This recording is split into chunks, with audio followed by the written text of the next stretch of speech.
എല്ലാവർക്കും എൻ്റെ നമസ്കാരം. വൈലോപ്പിള്ളി ശ്രീധരമേനോൻ്റെ കുടിയൊഴിക്കൽ എന്ന പാഠ്യഭാഗമാണ് ഇന്ന് നമ്മളിവിടെ ചർച്ച ചെയ്യാൻ ഉദ്ദേശിക്കുന്നത്. പ്രശസ്ത നിരൂപകയും എഴുത്തുകാരിയുമായ ലീലാവതി ടീച്ചർ ഈ കൃതികളെ കൂടുതൽ മനസ്സിലാക്കുവാനും പരിചയപ്പെടാനും 7 ഭാഗങ്ങളായി വിഭജിച്ചിട്ടുണ്ട്.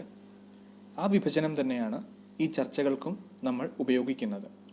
അതിൽ ഒന്നാമത്തെ ഭാഗം ധർമ്മവീരപർവം എന്ന് അറിയപ്പെടുന്നു. പുഞ്ചിരി ഹാ കുലീനമാം കള്ളം, നെഞ്ചു കീറി ഞാൻ നേരിനെ കാട്ടാം, അന്തിയുണ്ടു പഴങ്ങൾ തൻ മാംസം മന്ദം വന്നു നുണഞ്ഞതിന് ശേഷം, നാലും കൂട്ടി മുറുക്കി ഇമ്പത്തിൻ മേളം കൂട്ടി ഞാൻ മേടയിൽ വാഴുകെ, വാസര തൊഴിലാളികൾ വന്നു വാതിലിൽ ദൃഢം മുട്ടിയം നാലും, മെത്ത കൈവിടാതൻ ഹൃദയത്തിൻ നിദ്ര ചെയ്തൊരാ കാവ്യസങ്കല്പം, 100 അരിമുല്ലകളൊത്തു മൂരി നീർന്നെണീറ്റാവേശമോടെ, പക്കിലോമന പാണ്ടെഴും രാവിൻ നൽകരിം കുതിരപ്പുറത്തേറി, പൂനിലാപ്പുഴ നീന്തി ആകാശസാനുവിൽ കുതി തീപ്പൊരി ചിന്തി, ഊരി വീണോരു ലാടത്തിനൊപ്പം ദൂരയമ്പിളി തെല്ലിനെ തല്ലി, ദേവകിന്നര യക്ഷസംഗീത കാവുപോലും കടന്നവസാനം, വിദ്യുതൈന്ദ്ര ധനുസ്സുകൾ ചൂഴും സത്യസൗന്ദര്യ ഗോപുരം പുക്കെ, തള്ളിയേറുമെൻ കാതിൽ ഒരു ഊറ കള്ളുനാറും തെറിയുടെ പൂരം, നീ തൊഴിലാളി എൻ കുടിക്കാരൻ, പാതിരാവിൻ തെരുവിൽ നിന്നെത്തി ചാട്ടവാറണി നാവിനാൽ കയ്യാൽ വേട്ട പെണ്ണിനെ തല്ലിടും മേളം, തേവിടിശി നീ എന്തിനെ കഞ്ഞി തേവി വെച്ചത് ചോറനിക്കില്ലേ, കൂരിരുട്ടുകൾ നിന്നു വിറക്കെ ഓരിയിട്ട നിൻ കുട്ടികൾ നിൽക്കെ, ആവതെന്തിനി കേറുകൾ കൊണ്ടൻ ദേവഭാവന ദർപ്പണം പൊട്ടി, മെല്ലെ ഞാൻ എണീറ്റ് ആഭിജാത്യത്തിൻ വെള്ളി കെട്ടിയ ചൂരലുമായി പാതയിങ്കൽ വന്നാജ്ഞയാൽ നിന്നെ കാതിനു പിടിച്ചൻ മുന്നിൽ നിർത്തി, ദ്വേഷമിന്നിയെ നൽഗുണദോഷ ഭാഷണം ചെയ്തു ശാസനം ചെയ്തു, നിൻ കൊടി ഒഴിഞ്ഞിടണം ഈ ഞാൻ നിൻ കുടി ഒഴിപ്പിക്കും അല്ലെങ്കിൽ, ഏതും മിണ്ടിയില്ല നീ തല താഴ്ത്തി പ്രേതം പോലെ നിൻ കൂരയിലെത്തി, ആട്ടൊരുഗ്രമാം ചുംബനമോ നീ കൂട്ടുകാരിയെ പുൽകിയുറങ്ങി, എൻ കിനാവിൻ്റെ പൊട്ടിയ ചിൽകൾ വെണ്ണിലാവതിൽ കണ്ടു ഞാൻ നിൽക്കെ, കന്നിമഞ്ഞു നീരൂറിയ മണ്ണും പഞ്ഞമുറ്റ നിൻ കൂരയും നീയും, എന്നെ മൂകമായി ശാസിച്ചു പേർത്തും നന്നു നീ വൻ തറവാടി, നിൻ കുടി ഒഴിഞ്ഞിടണം ഞങ്ങൾ നിൻ കുടി ഒഴിപ്പിക്കും അല്ലെങ്കിൽ. ഒന്നാം ഭാഗത്തിലെ ഈ വരികൾ ചർച്ച ചെയ്യുമ്പോൾ അതിൻ്റെ സന്ദർഭം ഇതാണ്. അതായത് അത്താഴം കഴിഞ്ഞ് പഴങ്ങളുടെ അല്ലെങ്കിൽ അതുപോലുള്ള അതിവിശിഷ്ടമായ വസ്തുക്കളാൽ ഒക്കെ ഭക്ഷിച്ച് നാലും കൂട്ടി മുറുക്കി സ്വന്തം മാളികയിൽ ഇരിക്കുകയാണ് ജന്മി, അതായത് എഴുത്തുകാരൻ. അയാൾ മധ്യവർഗത്തിൻ്റെ പ്രതിനിധിയാണ്. അങ്ങനെ ചിന്തയിൽ മുഴുകിയിരിക്കുന്ന സമയത്താണ് കുടിയാൻ്റെ കൂരയിൽ നിന്നും തെറിവാക്കുകളും ഭാര്യയെ തല്ലുന്ന കോലാഹലങ്ങളും അദ്ദേഹത്തിൻ്റെ കാതിലെത്തുന്നത്. ഇത്തരം ശബ്ദങ്ങൾ അദ്ദേഹത്തെ ചിന്തയിൽ നിന്നും ഉണർത്തുന്നു. തൻ്റെ മനോഹരമായ ആ ചിന്താ സാമ്രാജ്യത്തിൽ നിന്നും സ്വബോധത്തിലേക്ക് മടങ്ങി വന്ന ആ ജന്മി ആഭിജാത്യത്തിൻ്റെ വെള്ളിച്ചൂരലുമായി മുറ്റത്തു വന്ന് ആ കുടിയാനെ ആജ്ഞ കൊണ്ട് കാതിന് പിടിച്ച് മുന്നിൽ നിർത്തുന്നു. അയാളെ ഉപദേശിക്കുന്നു, കൂടെ ശാസിക്കുന്നു. എന്താണ് ശാസനം? നിൻ കുടി ഒഴിഞ്ഞിടണം അല്ലെങ്കിൽ ഞാൻ നിന്റെ കുടി ഒഴിപ്പിക്കും. എത്രയും പെട്ടെന്ന് നീ കുടി ഒഴിഞ്ഞു പോകണം അല്ലെങ്കിൽ ഞാൻ നിന്നെ കുടി ഒഴിപ്പിക്കും എന്നതായിരുന്നു ആ ശാസനം. മറുത്തൊന്നും പറയാതെ മദ്യത്തിൻ്റെ ലഹരിയിൽ പറഞ്ഞതൊക്കെയും സമ്മതിച്ച് പ്രായശ്ചിത്തമെന്ന കണക്കെ അവൻ തൻ്റെ കൂരയിലേക്ക് മടങ്ങുന്നു. കൂരയിലേക്ക് മടങ്ങിയ ആ കുടിയൻ തൻ്റെ ഭാര്യയുമൊത്ത് ഉറങ്ങുന്നു. ഒരു ആവേശത്തിൻ്റെ പുറത്ത് ആഭിജാത്യത്തിൻ്റെ വെള്ളിച്ചൂരല് കെട്ടി മുറ്റത്തിറങ്ങി കുടിയാനെ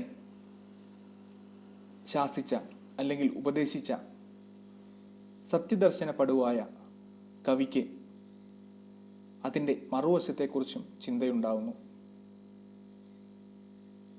കുടിയാൻ യഥാർത്ഥത്തിൽ ഒന്നും പറഞ്ഞില്ല എങ്കിൽ തന്നെയും കുടിയാൻ്റെ ആ മൗനം തന്നോട് തന്നെയുള്ള ഒരു ഓർമ്മപ്പെടുത്തലാണ് എന്ന് കവിക്ക് തോന്നുന്നു. അതായത് വിരുദ്ധ ദ്വന്ദ്ങ്ങൾ ആണ് വൈലോപ്പിള്ളി ഈ കാവ്യങ്ങളിൽ ഉടനീളം ആവിഷ്കരിക്കാൻ ശ്രമിച്ചിട്ടുള്ളത്. മൗനം പറയുന്നതെന്ത് എന്ന ചോദ്യം ഇവിടെ നിലനിൽക്കുന്നു.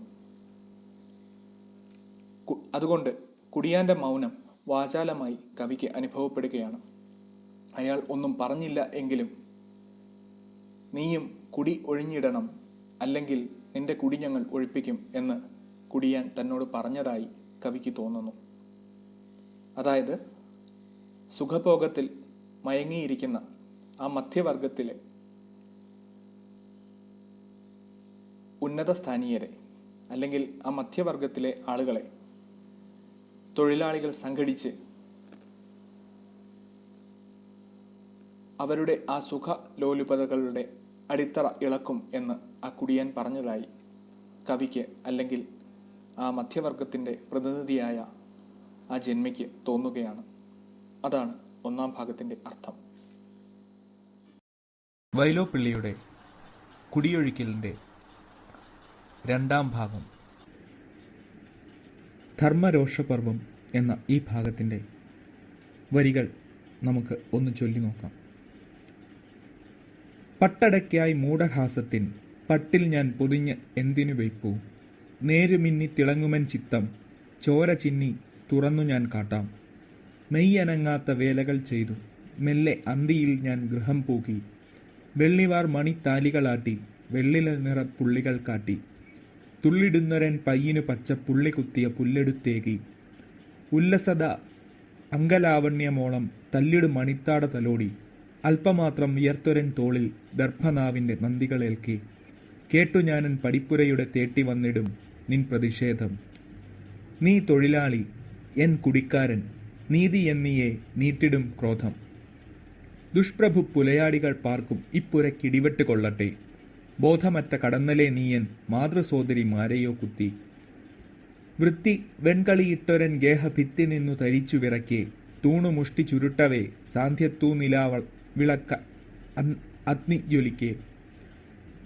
സ്നേഹിതൻ പോലെ നിൻ കരമാർന്നു ഗേഹമുറ്റത്തു കൊണ്ടു ഞാൻ നിർത്തി, ദാരു വെട്ടുവാൻ എന്ന പോൽ ഉന്നം ദൂരമെന്നിവ ചൊവ്വിനു നോക്കി, ഭീരുപോലെ നീ നിന്മരു നീരു മാത്രമായി നിന്നുവിറക്കി. പോരിൽ വെന്നൊരാ പൂർവിക രക്തധാര താവുമെൻ തൂവളം കയ്യാൽ നിൻ ചെകിട്ടത്തടിച്ചു ഞാൻ, മുറ്റം പുഞ്ചിരി തൂകി പുല്ലുകൾ ചൂളി, നിൻ കുടിയൊഴിഞ്ഞിടണം ഈ ഞാൻ നിൻ കുടി ഒഴിപ്പിക്കും അല്ലെങ്കിൽ. ഏതും മിണ്ടിയില നീ തല താഴ്ത്തി പ്രേതം പോലെ നിൻ കൂരയിലെത്തി, അല്പമാം അനുകമ്പയെപ്പോലും കൈപ്പനീരാക്കും ഗൗരവത്തോടെ, ആകിലും സ്വയം വാലിനാൽ കുത്തി ചാകും ആ കരിന്തേളിനെപ്പോലെ, മാഴ്കുമെൻ കരൾ മന്ത്രണം ചെയ്തു ഹാ കുലീനതേ നീ അടികൊണ്ടു. ഇന്നലെ ധർമ്മവീരപർവം ഒന്നാം ഭാഗം നമ്മൾ ചർച്ച ചെയ്തതാണ്.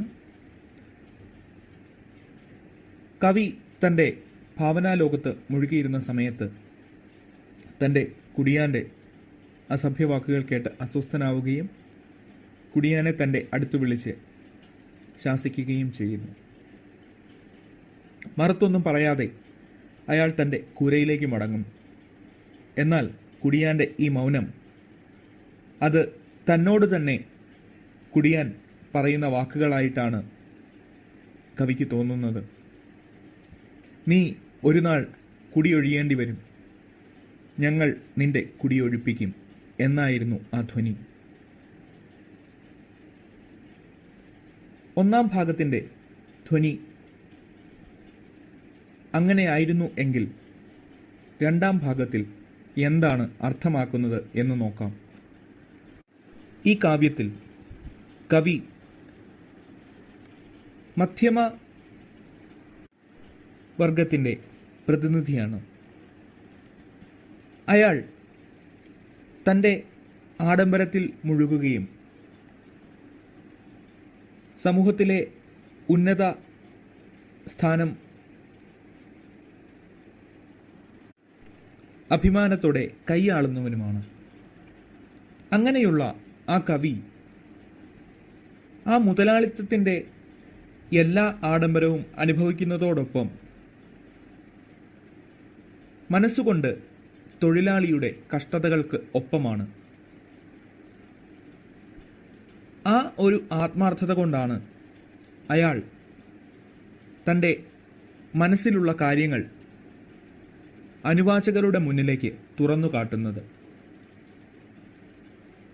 താൻ മെയ്യനങ്ങാതെ ജോലി ചെയ്യുന്നവനാണെന്നും കുടിയാന്റെ വിയർപ്പിന്റെ ഫലം താൻ കാരണമില്ലാതെ അനുഭവിക്കുന്നത് ആണെന്നും അയാൾക്ക് അറിയാം. അങ്ങനെ ഒരു സമയത്ത് തൻ്റെ വളർത്തു പയ്യനെ ഓമനിച്ചുകൊണ്ട് നിൽക്കുന്ന സമയത്ത് അയാളുടെ കാതിലേക്ക് തൻ്റെ കുടികിടപ്പുകാരൻ്റെ അസഭ്യവാക്കുകൾ വീണ്ടും എത്തുകയാണ്. ആ ശാപവാക്കുകൾ വീണ്ടും എത്തുകയാണ്. എന്താണ് ആ ശാപവാക്കുകൾ? ദുഷ്പ്രഭു പുലയാടികൾ പാർക്കും ഇപ്പുരക്കിടിവെട്ട് കൊള്ളട്ടെ എന്നതായിരുന്നു അത്. തൻ്റെ അധ്വാനത്തിൻ്റെ ഫലങ്ങൾ കാർന്നു തിന്നുന്ന ആ ജന്മി വസിക്കുന്ന ഗൃഹം നശിച്ചു പോകട്ടെ എന്നതായിരുന്നു ആ ശാപം. അബോധത്തോടെയാണെങ്കിലും തൻ്റെ കുടുംബത്തെയും കുടുംബാംഗങ്ങളെയും തൻ്റെ കുടിയാൻ ശപിച്ചത് അയാൾക്ക് അസഹ്യമായിത്തീരുന്നു. അയാൾക്ക് അത് പൊറുക്കാൻ സാധിക്കുന്നില്ല. ആ കുടിയാനെ തൻ്റെ ഗൃഹത്തിലേക്ക് തൻ്റെ മുന്നിലേക്ക് പിടിച്ചു വലിച്ചു കൊണ്ടുവന്ന് ആ മുറ്റത്ത് നിർത്തി വലിയ പടയാളികളുടെ പാരമ്പര്യം ഉള്ള ആ ജന്മി കരണത്ത് അടിക്കുന്നു. ഒന്നും മിണ്ടാതെ, ഒരക്ഷരം ഉരിയാടാതെ, തിരിച്ച് ഒന്നും പ്രവർത്തിക്കാതെ, പ്രതികരിക്കാതെ അയാൾ തിരികെ നടന്നു. എന്നാൽ അവിടെ യഥാർത്ഥത്തിൽ സംഭവിക്കുന്നത് ആക്രമിച്ച ആളിനല്ല ആ അടിയേൽക്കുന്നത്. അതായത് ആക്രമിക്കപ്പെട്ട ആളിനല്ല ആ അടിയേൽക്കുന്നത്. യഥാർത്ഥത്തിൽ ആക്രമിക്കപ്പെട്ട ആളുടെ ആ മൗനം, ആ അടി ആ കവിയുടെ നേർക്ക് തന്നെ ആക്കുന്നു. ഇല്ലെങ്കിൽ ആ ശാപവാക്കുകൾ കവിയുടെ നേർക്ക് തന്നെ തിരിച്ചുവിടുന്നു. ആ മൗനം, ആ മൗനത്താൽ താൻ സ്വന്തം വാലുകൊണ്ട് കുത്തി സ്വയം ചാവുന്ന തേളിനെ പോലെ ആവുന്നു എന്ന് കവിക്ക് തോന്നുന്നു. അപ്പോൾ കവി പറയുകയാണ്, ഹാ കുലീനതേ, നീ അടികൊണ്ടു. അതായത് താൻ തൻ്റെ കുടിയാനെ അടുത്തു വിളിച്ച് ശാസിച്ചിട്ടും അയാളെ കരണത്തടിച്ചിട്ടും അയാൾ തിരിച്ചൊന്നും പറയാതെ, മറുത്തൊന്നും പറയാതെ തൻ്റെ ഗൃഹത്തിലേക്ക് മൗനമായി മടങ്ങുന്നു. എന്നാൽ തൊഴിലാളിയുടെ മൗനം മുതലാളിക്ക് ഏറ്റ അടിയായി മാറുന്നു. ഇതും വിരുദ്ധ ദ്വന്ദ്ങ്ങളുടെ ഒരു സമ്മേളനമാണ്. അതാവണം ഒരുപക്ഷെ വൈലോപ്പിള്ളിയുടെ ഈ കാവ്യത്തെ അതിമനോഹരമാക്കുന്നത്. കുടിയൊഴിക്കൽ 3-ാം ഭാഗം.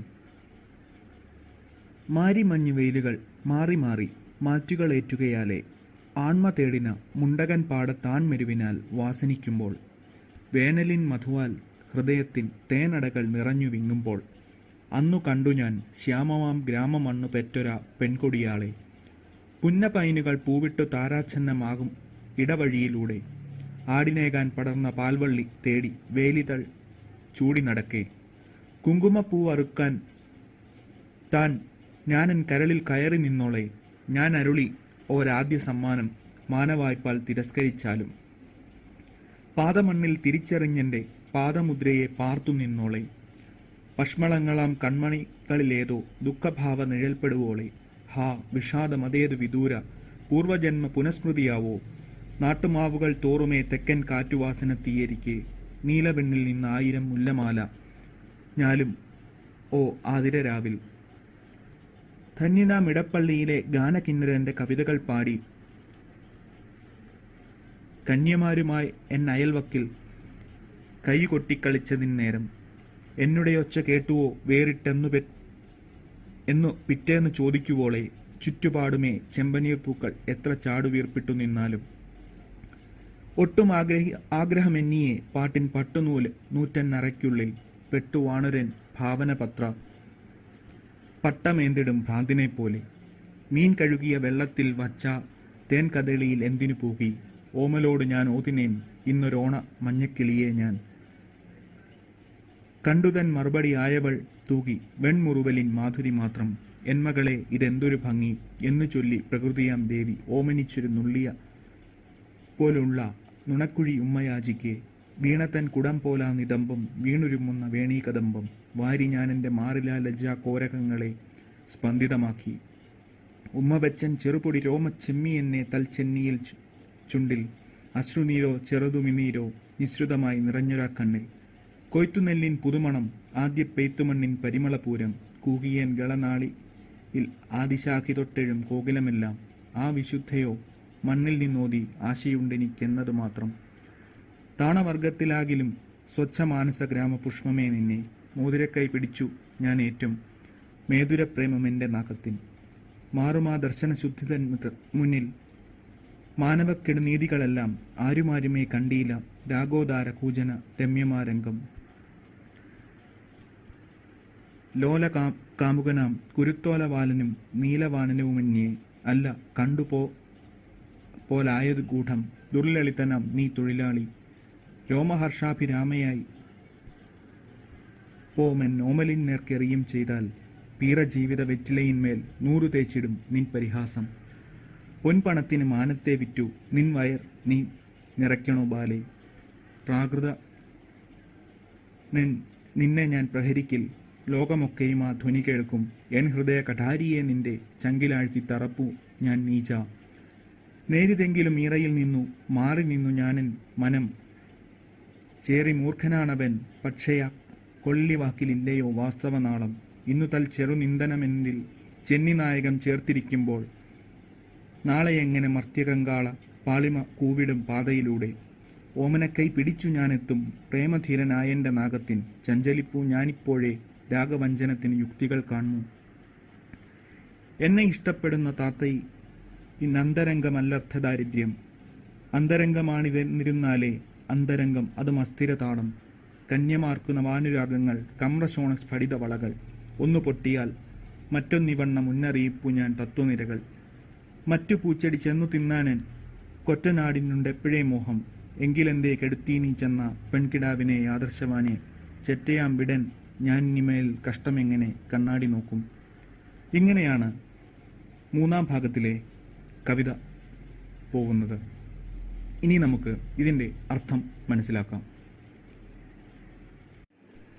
അനുരാഗപർവം എന്ന് നാമകരണം ചെയ്തിട്ടുള്ള ഈ ഭാഗത്തിൽ കവിയുടെ ഒരു പ്രണയ കാലഘട്ടത്തെ ഓർമ്മപ്പെടുത്തുകയാണ് ഇവിടെ. അതായത് കുറച്ചു കാലം മുന്നേ കവി പരിചയപ്പെട്ട കുടിയാൻ്റെ മകളെ കവി പ്രണയിക്കുകയും എന്നാൽ പിന്നീട് ആ പ്രണയബന്ധത്തിൽ നിന്നും കവി പിന്മാറുകയും ചെയ്യുന്നു. അങ്ങനെയുള്ള ആ പെൺകുട്ടിയെ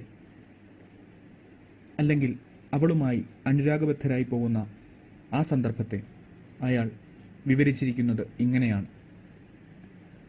പാടവള്ളി പറിക്കാൻ പോകുമ്പോൾ കുങ്കുമപ്പൂ ഇറുക്കാൻ തൻ്റെ കരളിൽ കയറി നിന്നോൾ.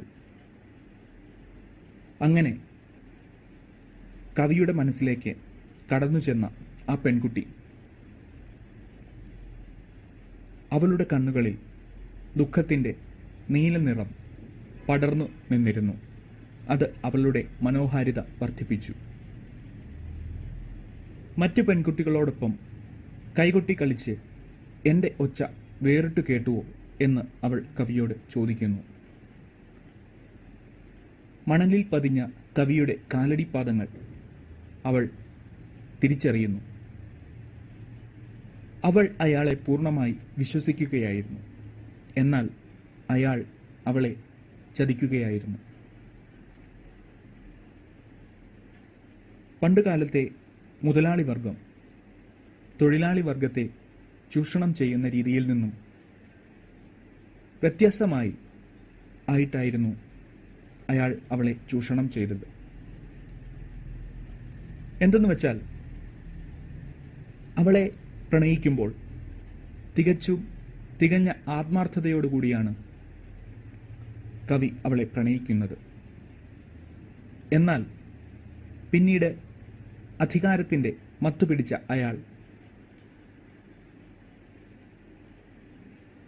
അയാളുടെ കാമവാസനകളെല്ലാം അവളിൽ ചൊരിയുന്നു. ശേഷം നിലവിലെ ദാരിദ്ര്യാവസ്ഥ എല്ലാം മാറുമെന്നും ഞാൻ നിന്നെ വിവാഹം കഴിച്ചുകൊള്ളാം എന്നും വാക്കുകൊടുക്കുന്നു. എന്നാൽ ഈ രഹസ്യ സംഗമത്തിന് സാക്ഷിയായ ഒരുവൻ ആ പെൺകുട്ടിയുടെ നേരെ പറയുകയാണ്, പൊൻപണത്തിന് മാനത്തെ വിറ്റ് നിൻ വയർ നീ നിറയ്ക്കയോ ബാലേ എന്ന ഒരു ആക്ഷേപം. ആ ഒരു നിന്ദ, ആ ഒരു കൊള്ളിവാക്ക് കേൾക്കുമ്പോഴേക്കും കവി പതറിപ്പോകുന്നു. അയാൾ അമ്പരന്ന് ഇങ്ങനെ ചിന്തിക്കുന്നു, നാളെ എങ്ങനെ മധ്യകങ്കാള കാളിമ കൂടും പാതയിലൂടെ ഓമനക്കൈ പിടിച്ചു ഞാനെത്തും പ്രേമധീരനായ എൻ്റെ നാഗത്തിൽ. അങ്ങനെയുള്ള ഒരു ആക്ഷേപത്തിന് മുന്നിൽ പതറിപ്പോകുന്ന ആ ഒരു മധ്യവർഗക്കാരൻ തൻ്റെ പ്രണയത്തിൽ നിന്നും പിന്തിരിയാനുള്ള ന്യായങ്ങൾ കണ്ടെത്തുകയാണ് പിന്നീട്.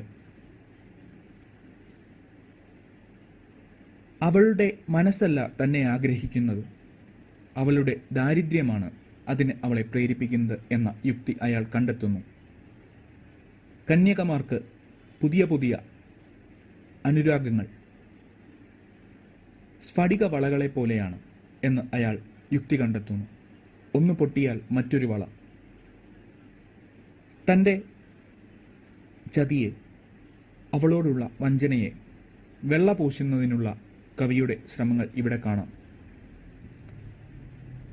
അങ്ങനെ അവളിൽ നിന്നും പിന്തിരിഞ്ഞ് നടക്കുമ്പോൾ അയാൾ സ്വയം ആശ്വസിക്കുന്നു. താഴ്ന്ന കുലത്തിൽപ്പെട്ട അല്ലെങ്കിൽ തൻ്റെ കുടിയാൻ്റെ മകളായ അവളെ സ്വീകരിക്കുന്നതിലും നല്ലത് രഹസ്യമായി അവളെ ഒഴിവാക്കുന്നതാണ് എന്ന് അയാൾ ചിന്തിക്കുന്നു. തത്സമയം തന്നെ തൻ്റെ ആ ഒരു പ്രവൃത്തിയിൽ അയാൾക്ക് വളരെയധികം കുറ്റബോധം തോന്നുന്നു. അയാൾക്ക് സ്വന്തം രൂപം പോലും കണ്ണാടിയിൽ കാണുമ്പോൾ അതിയായ ലജ്ജയും പുച്ഛവും തോന്നുന്നു. ഇങ്ങനെയാണ് അനുരാഗപർവം അവസാനിക്കുന്നത്. കുടിയൊഴിക്കൽ 4-ാം ഭാഗം. അനുശയപർവം. കാന്തികൾ തൻ നിറകുടമൊക്കെ തെന്തി വന്നുപോയി കുംഭമാസം. പ്രാവുകൾ വിരുന്നുണ്ടൊരാ പാടത്തോവുമുണ്ടകൻ കുറ്റികൾ കൂട്ടി. തീയിടുന്നതിൻ തീഷ്ണമാം ഗന്ധം വായുമണ്ഡലം വാട്ടിപ്പരക്കെ. പൊൻകരിക്കണി തെങ്ങുകൾ ചുറ്റും തൻ കരിങ്കുഴലോലകളെല്ലാം ആ പുകച്ചാർത്തിൽ നിർത്തിയുലർത്തി ഉൾപ്പുളകമിളകി ലസിക്കെ. വെയിലിൽ എണ്ണയൊലിക്കൽ കരിങ്കല്ലിൻ കോലമാർന്നൻ പണിക്കാർ നിരക്കെ. പിള്ളേർ കച്ചിലൻ നട്ടിയിൽ നിന്നും നെല്ലലികളെ തോണ്ടിത്തൊഴിക്കെ. വേല ചെയ്യിച്ചു തന്ത്ര ഞാൻ നിന്നാൽ ലോമധൂപിക നിർമ്മിച്ചു നിൽക്കെ. നീ തൊഴിലാളി ശാലയിലെങ്ങോ നീച ജീവിതം നീറ്റിയിരിക്കെ. പോർക്കുപോലെ നിൻ ഗേഹിനി കൂവവേർ കിഴക്കുകൾ കുത്തി നടക്കെ. വീടുകാവലാം നിൻ ചെറുപയ്യൻ വീടി വായിച്ചു വിപത്ത് കത്തിക്കെ. തീയൊളിച്ചു കളിക്കവേ കുപ്പപ്രായം ആളുമാ കൊച്ചുമാടത്തെ. പൊന്മലരണി കൊന്നപോൽ കണ്ടോ മൺമറഞ്ഞൊരൻ കാരണവന്മാർ. പാർത്തു ഞാൻ തിരിച്ചെത്തവേ നിൻ പാഴ്ക്കുടിലിൻ കരിന്തുട മാത്രം. കേട്ടു ഞാൻ അയൽ വീട്ടിൽ നിന്ന നിൻ കൂട്ടുകാരിതൻ ഗദ്ഗതം മാത്രം. കേവലർ നാളികേര ഭാരങ്ങളാ വഴിയിൽ ചുവന്നേ പോകുമ്പോൾ ദൃഷ്ടി അങ്ങോട്ട് പായിച്ചിതേതോ പട്ടടയിലേക്കെന്നതുപോലെ. അന്തിതൻ കുടം ചായവേ കല്ലിൻ വൻ തലക്കുടമേന്തി നീയെത്തി. കത്തിയ പുര കാൺകവേ നീർത്ത കത്തിയോങ്ങി നീയൻ നേർക്കെത്തി. വൻപക എരുതിയിനാൽ ദുഷ്ടജന്മിയൻ പുരയ്ക്കു തീവച്ചു. പട്ടുകൈകളിൽ മൈലാഞ്ചി തേച്ചോ പോരിൻ വെന്നൊര പൂർവിക രക്തധാര. ചീർക്കുമെൻ മാറിടം കാട്ടി ദുപ്തഗൗരവം നിന്നു ഞാൻ മുന്നിൽ. സത്യമെന്തൊരു സാഹസിയെന്നോ. കൊത്തുവാനുന്നി മിന്നിയ പല്ലിൻ പത്തി താഴ്ത്തി ഇഴഞ്ഞു നീ പോയി. സ്വസ്ഥിതി തൻ മറുപുറം തപ്പും മത്യരീതിയൻ മാനസം ചൊല്ലി. നീ എരിച്ചതിൻ പിന്നെയാണല്ലോ തീയരിച്ചതാ സാധുവിൻ മാടം. ചാരമിതി തിരി തത്ര നിന്നുള്ളിൽ ഭീരുവിൻ സമാധാനവുമൽപ്പം. ഭീരു തന്നെ ഞാൻ എൻ തല നോക്കൂ നാരുനാരായി നരച്ചിരിക്കുന്നു. ഇങ്ങനെ അനുശയപർവത്തിൽ ആ പെൺകുട്ടിയുടെ പ്രണയത്തിനു ശേഷം അവരുടെ കുടുംബത്തിൽ സംഭവിക്കുന്ന ഒരു ദുരന്തത്തെയാണ് വിവരിച്ചിരിക്കുന്നത്. അത് എന്താണെന്ന് നമുക്ക് നോക്കാം. അനുശയപർവത്തിൽ വിവരിക്കുന്ന ഈ സന്ദർഭം തുടങ്ങുന്നത് ജന്മിയുടെ പാടത്തിൽ നിന്നാണ്. ജന്മിയുടെ പാടത്തിലെ തൊഴിലാളികളായിരുന്നു ആ കുടിയാനും കുടുംബവും. അവർക്ക് കൊയ്ത്ത് ഉള്ള സമയവും ഇല്ലാത്ത സമയവും ഒരുപോലെ തിരക്ക് നിറഞ്ഞതായിരുന്നു. കൊയ്ത്തുള്ളപ്പോൾ കൃഷിപ്പണികളും കാര്യങ്ങളുമായി സമയം പോയിക്കൊണ്ടിരുന്നപ്പോൾ, കൊയ്ത്തില്ലാത്തപ്പോൾ സ്വന്തം ഭക്ഷണം കണ്ടെത്തുവാൻ അവർ അത്യധ്വാനം ചെയ്യേണ്ടി വന്നു. അങ്ങനെ ആ ഒരു കുടിയാന്റെ ഭാര്യ കൂവവേർ കിഴങ്ങും കുത്തി നടക്കുന്ന സമയത്ത് അവരുടെ മകൻ കുടിലിൻ്റെ ഉമ്മറത്തിരുന്ന് ഒരു വീടി കത്തിച്ചു വലിക്കുന്നു. വീടിയിൽ നിന്നും തീ പടർന്ന് ആ ചെറ്റപ്പുര കത്തി അമർന്നുപോയി. കുടിയാൻ ജോലി കഴിഞ്ഞ് തിരിച്ചു വരുമ്പോൾ കാണുന്നത് വെന്തു വെണ്ണീറായ തൻ്റെ കുടിലാണ്. കുടിയാന് മനസ്സിലാവുന്നു, അല്ലെങ്കിൽ കുടിയാൻ ചിന്തിക്കുന്നു, എൻ്റെ കുടിൽ എരിച്ചു കളഞ്ഞത് ആ ജന്മിയാണ്. അയാൾ പറയുന്നു, വൻപകയെരുതിയിനാൽ ദുഷ്ടജന്മി എൻ്റെ പുരയ്ക്ക് തീവച്ചു. പകമൂലം ആ ജന്മി എൻ്റെ കൊച്ചുകൂര കത്തിച്ചു കളഞ്ഞു എന്ന് പറയുന്നു. നീർത്തിപ്പിടിച്ച ഒരു കത്തിയുമായി അയാൾ ആ ജന്മിയുടെ നേർക്ക് അടുക്കുന്നു. ഒരു കൊലപാതകത്തിൻ്റെ വക്കോളം എത്താമായിരുന്ന ആ സന്ദർഭം ധൈര്യപൂർവം ആ മധ്യവർഗക്കാരൻ ജന്മി നിവർന്നു നിന്നപ്പോൾ ഇല്ലാതെയായി. ആ കുടിയാൻ ഒന്നും മിണ്ടാതെ തൻ്റെ ഗൃഹത്തിലേക്ക് തന്നെ മടങ്ങുന്നു. പക്ഷേ ഇങ്ങനെയൊക്കെ സംഭവിച്ചുവെങ്കിലും കവിയുടെ മനസ്സ് അസ്വസ്ഥമാണ്. തൻ്റെ തൊഴിലാളിയുടെ അവൻ്റെ വീട് ശരിക്കും നശിപ്പിച്ചു കളഞ്ഞത് താനല്ലേ എന്ന് അയാൾക്ക് തോന്നുന്നു. അയാളുടെ മകളെ പ്രേമിച്ച് വഞ്ചിച്ചത് താനല്ലേ? അങ്ങനെയല്ലേ അവരുടെ കുടുംബത്തിൻ്റെ ഐശ്വര്യം താൻ കെടുത്തിക്കളഞ്ഞത് എന്ന് കവി സ്വയം ചിന്തിച്ച് ദുഃഖിക്കുകയാണ്. ഇങ്ങനെ വിരുദ്ധ ദ്വന്ദ്ങ്ങളായ പല കാര്യങ്ങളും ഈ കവിതയിൽ ഉടനീളം കവി സമന്വയിപ്പിച്ചിരിക്കുന്നു. ഇത്തരത്തിലുള്ള വിരുദ്ധ ദ്വന്ദ്ങ്ങളുടെ സമന്വയമാണ് ഈ കവിതയെ ഏറ്റവും മനോഹാരിതമാക്കുന്നത്. കുടിയൊഴിക്കൽ 5-ാം ഭാഗം. കൊല്ലുവാൻ തരിക്കുന്നരൻ കയ്യാൽ നല്ല അനുഗ്രഹ നാട്യങ്ങൾ കാട്ടി 10 വെള്ളി ഞാൻ തന്നതു വാങ്ങി അത്തറയിടം വിട്ടു നീ പോയി. കെട്ട ജീവിതം ഉണ്ടെനിക്കെന്നാൽ മറ്റൊരു കാവ്യജീവിതം തന്നിൽ. ഹാ കിഴക്കേതാണെന്ന് മാനത്ത് ദ്വേഗം ചോദിപ്പിതേതോ പദത്രി. കാവ്യജീവിതം മണ്ണിലൊരൊറ്റ പൂവ് വിണ്ണിലൊരൊറ്റ നക്ഷത്രം. ഫുല്ലമാം കാലമത്രയും വറ്റിയിടില്ല മാനവഗാന മരന്തം. മാനുഷമണി വീണയിൽ വേപമാനമാം സിരാതന്ത്രിയിലെല്ലാം ആനന്ദത്തിൻ്റെ കൈവിരൽ ചേർത്തു ഗാനം പാവുന്നിതമ്പ വാഗ്ദേവി. എൻ്റെ മസ്തിഷ്ക സാനുവിലെല്ലാം ചിന്തതൻ നറുമുത്തുകൾ മിന്നി എൻ തലവഴി ചോർന്നിടും കാവ്യ ഗന്ധവാരിയാൽ പ്രേരിതരായി.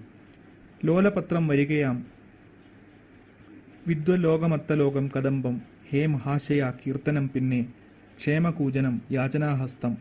ഒക്കെയും സൊല്ലയാവതും ഞാനീ ഇക്കിളികളെ ആട്ടിയോടിക്കും. യാന്ത്രിക പരിഷ്കാര ഹുങ്കാര ഭ്രാന്തിലൻ സ്വരം ചേർന്നരയാതെ. പാടലേ ദേവപാതയിൽ പാടി പാടിയങ്ങകലെ പാറലെ കാമ്യം. നീലനീൾ കണ്ണെഴുതിയ നാളുകൾ നീളമാരിനീർ വാരി വിതയ്ക്കെ. പാവുകോടികൾ ചുറ്റിയ നാളുകൾ പൂവു തേടിയും പാടിയും പോകെ. താലി കെട്ടാത്ത നാളുകൾ കൊയ്ത്തിൻ വാളിനാൽ സ്വർണമാലയറുക്കെ. കോകിലമൊഴി നാൾകെ ആത്മാവിൻ ശാഖ പൂത്തത് കൂജനം ചെയ്യുകയും. അർക്കദ്വീപം ജ്വലിപ്പതിൻ ചുറ്റും ഷഡ്ഋതുക്കളും നർത്തനം ചെയ്യുകെ. മഞ്ഞിനാൽ മുഖം മൂടിയ നാളുകൾ മഞ്ജുറോസിൽ നിന്നത്തറൽ നിർമ്മിക്കെ. കുന്തസൗരഭ കൂന്തലാം നാൾകൾ കൊന്ന കൊണ്ടണി പൂക്കണി വയ്ക്കേ പാടലേ ദേവ പാതയിൽ പാടി പാടി അങ്ങനെ പാറലേ കാമ്യം. വെൺപൂക്കളി തൂലികയാലെ വെന്ന സൗന്ദര്യ കാമുകൻ എല്ലാം എന്നെയും സ്വീകരിപ്പതായി തോന്നി. തന്നനശ്വര ഗാന സദസ്സിൽ ചിന്തിതമായി കഥിതമായുള്ള എങ്കിലും ശ്രേഷ്ഠമായ അവയാലെ സ്പന്ദിതമാകും ആ സഭ പൂക്കാൻ സംഗതിയാവാത്തതെന്തി ഭാഗ്യം എന്തുപദ്രവം അപ്പോഴത്രേ എൻ്റെ വെള്ളിയാൽ കള്ളക്കത്താക്കി നീ തൊഴിലാളി എൻ ഗൃഹോപാന്ത പാതയുടെ പോയി ഈ വിധം പാടി. ഒരു മഹാകവി പോലും പെരുമ ഭാവിച്ചു ചൊറിഞ്ഞിരിപ്പു കനിവിൻ്റെ കണ്ണുനീർ കലരാത്ത കരളിൻ്റെ കവിതയിരം ഒക്കെയും കപടമല്ലേ. നിന്ദയാളിത ഗാനത്തിലെൻ്റെ കർണനാളി മലത്തിനു പോലും അന്ധമായി തെറി പുലമ്പുന്ന നിന്റെ വായനയിൽ മണ്ണടയുമ്പോൾ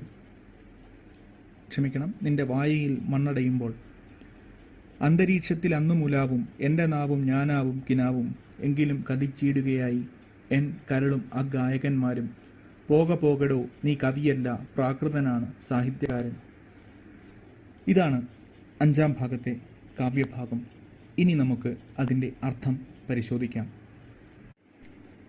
കവിതയുടെ 5-ാം ഭാഗമായ സ്മയപർവത്തിൽ കവി തൻ്റെ കുടിയൊഴിയുവാനായി കുറച്ച് വെള്ളിക്കാശുകൾ കൊടുക്കുന്നു.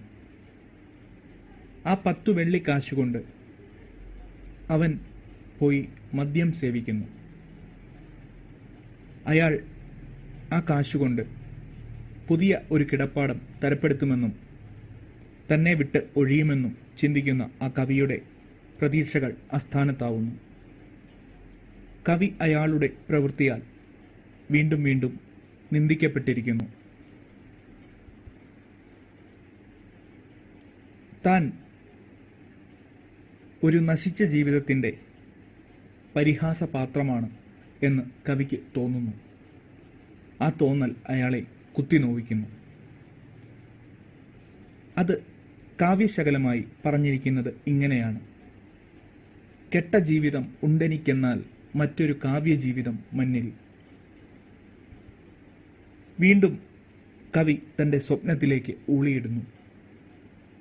മണ്ണിൽ ഒരു ഒറ്റ പൂവും വിണ്ണിൽ ഒരു ഒറ്റ നക്ഷത്രവും ബാക്കി വരും വരെ നീണ്ടനാൾ എന്നിലെ കവിതയും ഞാനും ഇവിടെ നിലനിൽക്കും എന്ന സ്വപ്നം.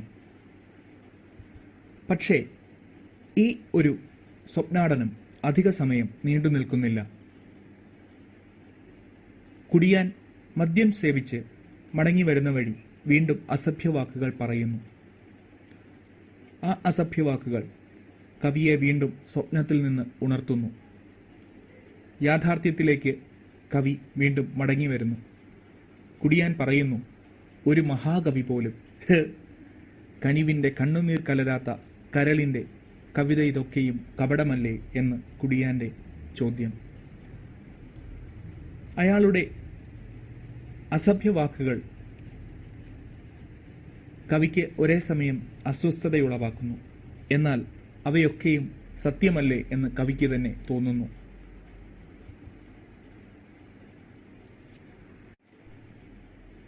കവി സമാശ്വസിക്കുകയാണ്. അന്ധമായി തെറി പുലമ്പുന്ന നിന്റെ വായയിൽ മണ്ണടിയുമ്പോൾ അന്തരീക്ഷത്തിൽ അന്നു മുലാവും എൻ്റെ നാവും ഞാനാവും കിനാവും. അതായത് നീ മരിച്ച് മണ്ണടിഞ്ഞാലും ഞാനും എൻ്റെ കവിതയും ഈ ലോകത്ത് നിലനിൽക്കും എന്ന് കവി വിശ്വസിക്കുന്നു. എന്നാൽ വീണ്ടും വിരുദ്ധ ദ്വന്ദ്ങ്ങളുടെ ആവിഷ്കാരം ഈ കവിതയിലേക്ക് കടന്നു വരുന്നു. കവി തൻ്റെ തെറ്റുകുറ്റങ്ങളെക്കുറിച്ച് ബോധവാനാകുന്നു. ആ വൈരുദ്ധ്യത്തിലേക്ക് കവി മടങ്ങിപ്പോവുകയാണ്. പോകടോ നീ കവിയല്ല പ്രാകൃതനാണ് സാഹിത്യകാരൻ എന്ന ആത്മനിന്ദയിലേക്ക് കവി വഴുതി വീഴുന്നു. തൻ്റെ ഭാവി കവിതയുടെ നൈഷ്ഫല്യത്തെക്കുറിച്ച് അല്ലെങ്കിൽ തൻ്റെ ജീവിതത്തിലെ നിസ്സഹായതകളെക്കുറിച്ച് ചിന്തിക്കുമ്പോൾ കവിയുടെ ആത്മവീര്യങ്ങൾ ഇല്ലാതെയാവുന്നു. ഇതാണ് ഈ കവിതയുടെ 5-ാം ഭാഗത്തിൻ്റെ സംഗ്രഹം. കുടിയൊഴിക്കൽ 6-ാം ഭാഗം. കേവലം ഒരു മായാമയൂര തൂവലാക്കുവതെന്തിനൻ തൂവൽ, ആ വഴിക്കത് വീഴ്വതിൻ മുമ്പൻ ജീവശോണിത സത്യമുറട്ടെ.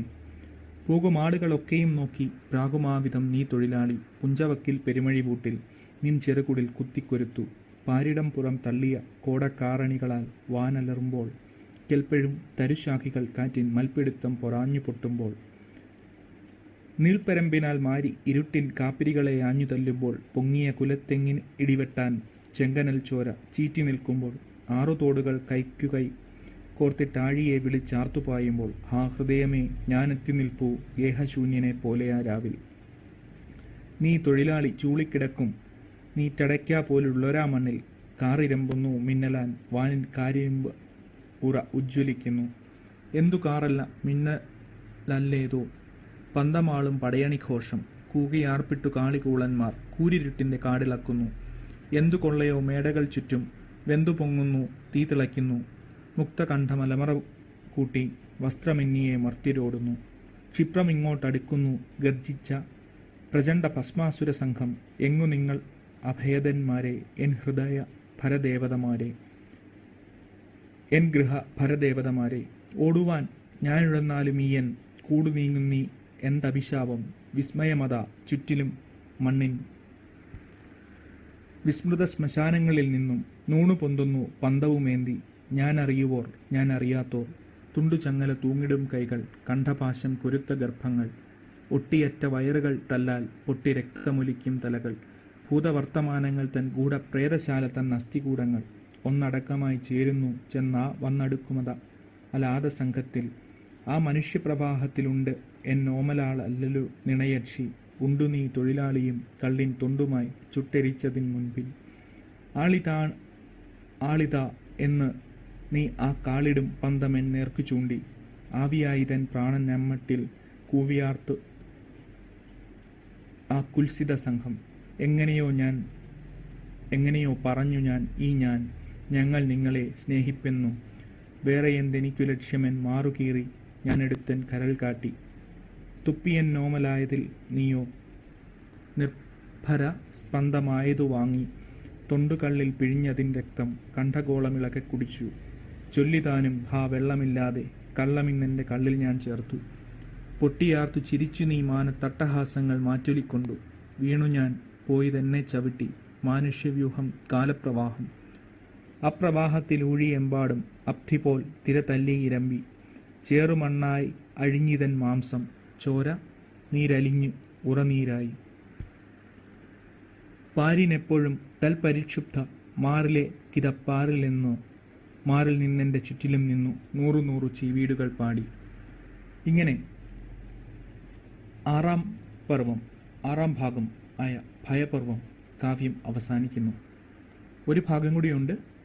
6-ാം ഭാഗം കാവ്യഭാഗങ്ങൾ ഇത്രയുമാണ്. ഇനി അവയുടെ അർത്ഥം നമുക്ക് നോക്കാം. കുടിയൊഴിക്കൽ എന്ന കവിതയിലെ ഏറ്റവും സംഘർഷം നിറഞ്ഞ ഒരു ഭാഗമാണ് ഭയപർവം. അതായത് മധ്യവർഗത്തിൻ്റെ, മേലാളിത്ത വർഗത്തിൻ്റെ ഒരു തകർച്ചയെ സൂചിപ്പിക്കുന്ന ഒരു ഭാഗം. തൊഴിലാളികൾ കൂട്ടമായി ഉയർന്നു വരികയും അവ മുതലാളിമാരെ തകർത്ത് മുന്നേറുന്നു എന്ന സ്വരം സമ്മാനിക്കുന്ന ഭാഗം. ഇവിടെ പറഞ്ഞു വയ്ക്കുന്നത് തൻ്റെ മാളികയിൽ ശയിച്ചുകൊണ്ടിരിക്കുന്ന ആ മധ്യവർഗക്കാരന് ആ രാത്രിയിലെ പേമാരി മൂലം ഉറങ്ങാൻ കഴിയാതെ വരുന്നു. തൻ്റെ ആശ്രിതൻ്റെ മകളോട് ചെയ്ത തെറ്റിൻ്റെ അപരാധബോധം അയാളെ ആ സ്ഥലത്തേക്ക് നടത്തുന്നു.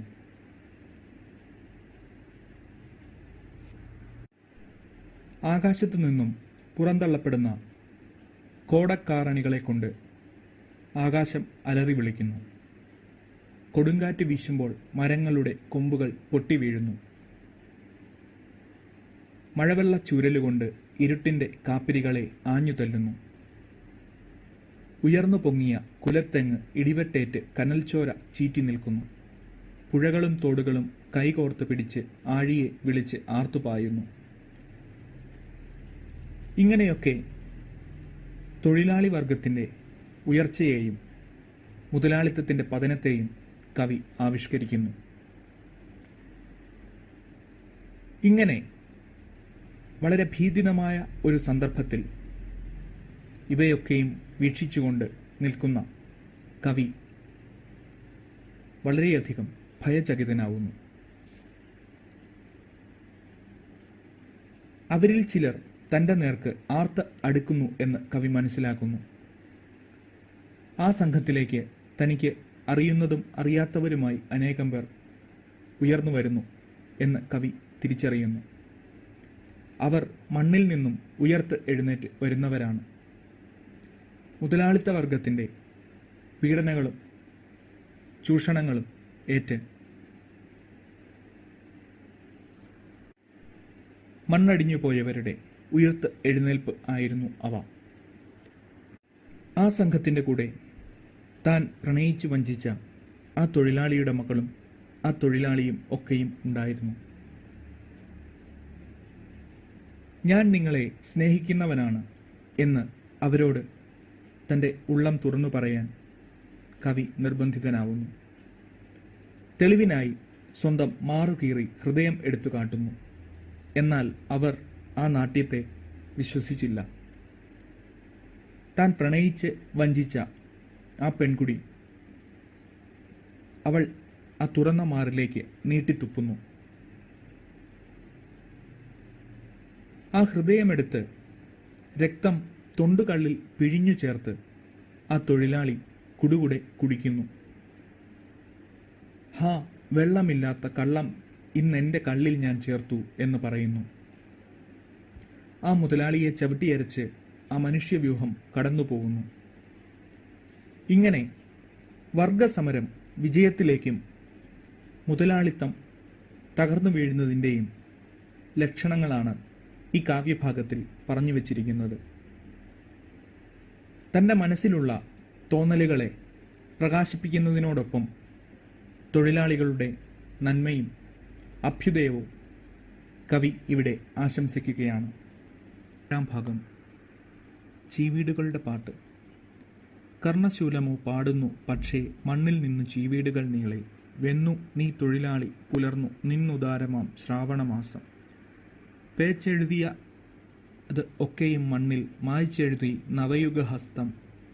ക്രൂരദാരുണ ഭാഷയിൽ കർമ്മധീര കേവലമർത്യചരിത്രം. നന്ദിതെങ്കിലും മാനികൾ ഞങ്ങൾ മന്ദിരങ്ങളിൽ വാണിരുന്നപ്പോൾ, ദുർലഭോത്കൃഷ്ട മാത്രകൾ വന്നു മെല്ലെ ഞങ്ങളെ ഉമ്മ വെച്ചപ്പോൾ. ഭവ്യമായൊരു ജീവിതം, ഏതോ ദിവ്യമാം മുഖം, ദീനമാം ഗാനം. ആകെ ഞങ്ങൾ തന്നന്തരംഗത്തെ സ്നേഹമാക്കി ദ്രവീകരിച്ചപ്പോൾ, വെമ്പി ഞങ്ങളീ ലോകം സമത്വ പൊൻവനിയായി പുനർവിരചിപ്പാൻ. സ്വപ്നമോ രാക്കിനാവുകളല്ലീ സുപ്രഭാതത്തിൻ പൂവുകളെല്ലാം. ഉജ്ജ്വല നിമിഷത്തിലെ ഹൃത്തിൻ ദർശനങ്ങളെ ഒക്കെ പകർത്തിയിടിൻ. ശുദ്ധമാക്കിടാ മൂഴിയെ ഒറ്റ ശുഭ്രപുഷ്പത്തിൻ നീഹാരമീരാൽ. പാരിൽ വെട്ടം വിതച്ചിടാമേഘ താരകത്തിൽ നിന്നേന്തിയ തീയാൽ. മർത്യസൗന്ദര്യ ബോധങ്ങൾ പെറ്റ മക്കളല്ലീ പുരോഗമനങ്ങൾ. ലോലകോമള ഭാവനയുടെ കാലകാഹളം കേട്ടിതു ഞങ്ങൾ. വിശ്വസംസ്കാര പാലകരാകും വിജ്ഞരെ യുഗം വെല്ലുവിളിപ്പൂ. ആകുമോ ഭവാന്മാർക്കു നികത്താൻ ലോക സാമൂഹ്യ ദുർനിയമങ്ങൾ. സ്നേഹസുന്ദര പാതയിലൂടെ വേഗമാകട്ടെ വേഗമാകട്ടെ അക്കിനാവും ആഹ്വാനവും തുച്ഛമാക്കി ഞങ്ങൾ അലസമായി വാഴുകെ. കാറ്റുപോലെ അടഞ്ഞുപോൽ കൈകാൽ നീട്ടുവാനിടം മഞ്ഞിലില്ലാത്തോർ. കുന്നുകൂടിപോൽ നായ്നരികൾക്ക് തിന്നുവാനും ഇറച്ചിയില്ലാത്തോർ. പെറ്റുപോൽ മാതർ കൊറ്റിനു ദേഹം വിറ്റനേക രോഗവമാനങ്ങൾ. മുട്ടിലെ മുരടിച്ചുപോയി കൊച്ചർ അഷ്ടികിട്ട അറിവു കിട്ടാതെ. സുസ്ഥിതി ദുഃഖം മദ്യമേയറ്റും വിസ്മൃതിയിൽ തിരഞ്ഞുപോൽ ദൂനർ. സൊല്ലയാൽ ഞങ്ങളീ കടും കെട്ട് മെല്ലെ മെല്ലെ അഴിക്കുവാൻ നോക്കി. ചെറ്റഴിക്കവേ എന്തുപബോധം വൃത്തിയോ പിണച്ചേറ മുറുക്കി. മുട്ടിയ നിങ്ങൾ ഈ സമുദായ കെട്ടറുത്തുപോലൊറ്റവെട്ടാലെ.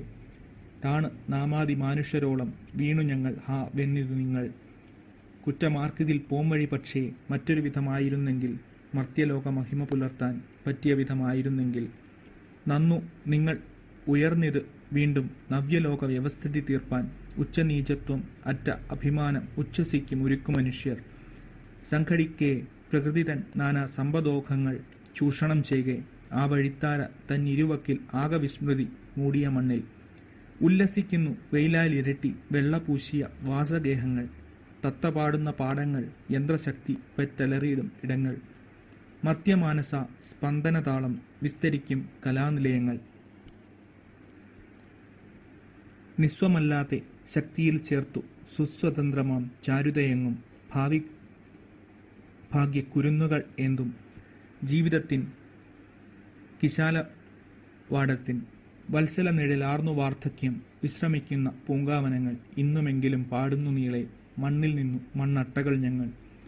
സ്ഫീതമിന്നിന്റെ രംഗത്തിലെങ്ങും ഭൂതകാല പശ്ചാത്തല ഗീതം ചോരമണ്ണി ഈ ഞങ്ങൾ തൻ സ്നേഹ നീരുറവകൾ നിന്നു തുള്ളട്ടെ. ദ്രോഹദക്ഷരാം ഞങ്ങളെ യാർത്ത വ്യൂഹശക്തികളെ അല്ല ജയിച്ചു. ആദ്യമുള്ളിൽ വന്നൊറ്റിക്കൊടുത്താൻ ആർദ്രത ഞങ്ങൾ ആയുധം വെച്ചു. ജീവിതത്തെ എന്തി മൃതിയെയും ദേവി ആർദ്രത അല്ലി ഭരിപ്പു. ഉറ്റ പൈതൃകം ആയൊരി പാരിൽ ഒറ്റ മനുഷ്യൻ മാഴ്കിടും കാലം.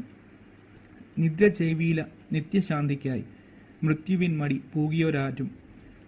അങ്ങ് മർത്യ പുരോഗതിയറ്റ തല്ലി ഞങ്ങൾ തന്നന്ത്യ നിർവ്വാണം. മർദ്ദക നിണസ്വാദിനെയോർക്കും കത്തിയാൽ ആത്മഹത്യ ചെയ്യാതെ പോക ഞങ്ങൾ കിനാവുകൾ കണ്ടോരോ സ്നേഹമാർഗം വഴിയിനി നിങ്ങൾ. പോക ഭൗതിക തൃപ്തിതൻ മധ്യമേഖലയിൽ മയങ്ങിമേവാതെ പോരുമിത്തി മെയ്യിന് സർവം പോര മാനുഷ്യ സത്ത പുലർത്താൻ. കെട്ട ഞങ്ങൾ തൻ കേവല സ്വപ്നം കെട്ടെടുത്തു കയറുക നിങ്ങൾ. കേവലം മൺതുരുമ്പിൽ കിടപ്പു ദേവലോകം തുറന്നിടും താക്കോൽ. പൂവിടർത്തും പ്രകൃതി മനുഷ്യ പൂർണ്ണതയിൽ പുളകമേലട്ടെ. മംഗളമാക മർത്യമഹത്വ ശൃംഗകാമുകം താവക മാർഗം. ഇങ്ങനെ 7ാം ഭാഗം അവസാനിക്കുന്നു. 7ാം ഭാഗം ശാന്തിപർവം എന്ന് നാമകരണം ചെയ്യപ്പെട്ടിരിക്കുന്നു. അതായത് വർഗസമരത്തിന്റെ വിജയത്തിനു മുന്നിൽ അടിതെറ്റി വീണുപോയ മുതലാളിത്ത വർഗത്തിന്റെ മനസ്സിൽ നിന്നും ഉയർന്നു പൊങ്ങിയ ഭയത്തിന്റെ ശീവീടുകൾ പാടുകയാണ് ഈ ഭാഗത്ത്. അവർ പറയുന്നു, നിങ്ങൾ തൊഴിലാളികളെ പോലെ ഞങ്ങളും സമത്വസുന്ദരമായ ഒരു ലോകം സ്വപ്നം കണ്ടിരുന്നു എന്ന്. എന്നാൽ നിങ്ങൾ തിരഞ്ഞെടുത്ത ഒരു വഴിയായിരുന്നില്ല ഞങ്ങൾ വിഭാവനം ചെയ്തിരുന്നത്.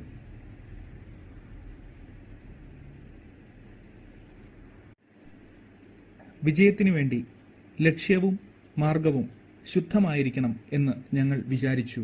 എന്നാൽ ആ ഒരു കാരണത്താൽ ഒരു കെട്ട് അഴിക്കുന്തോറും കെട്ടുകൾ കൂടുതൽ മുറുകുകയാണ് ചെയ്തത്.